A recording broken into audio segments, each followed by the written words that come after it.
Díomh Accorda Yorpka.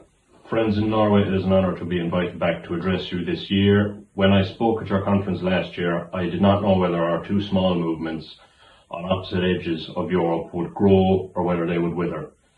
A year later, I can tell you that the ground is moving. In Ireland, in Norway and across the continent, it is becoming increasingly clear that our peoples are waking up.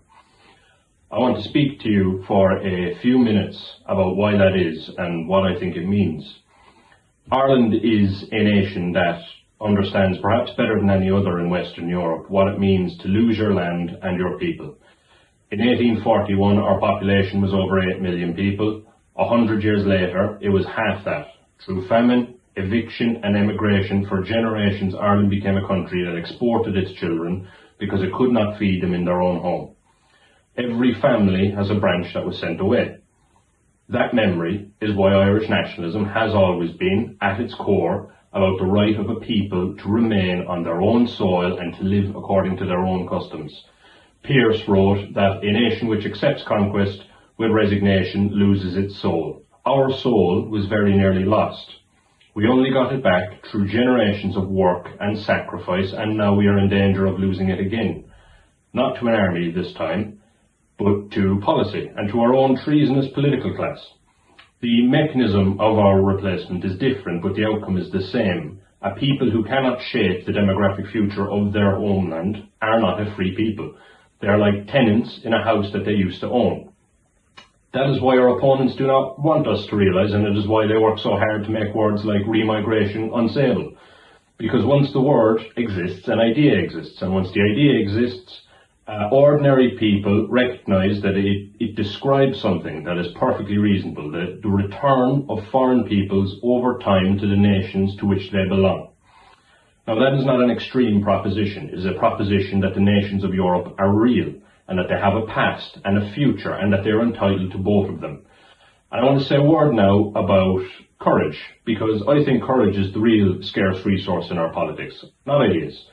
The ideas are already widely shared. Poll after poll across Europe, in Norway, in Ireland, in every country that has been told to accept a demographic transformation it never voted on, it shows a public that wants restoration.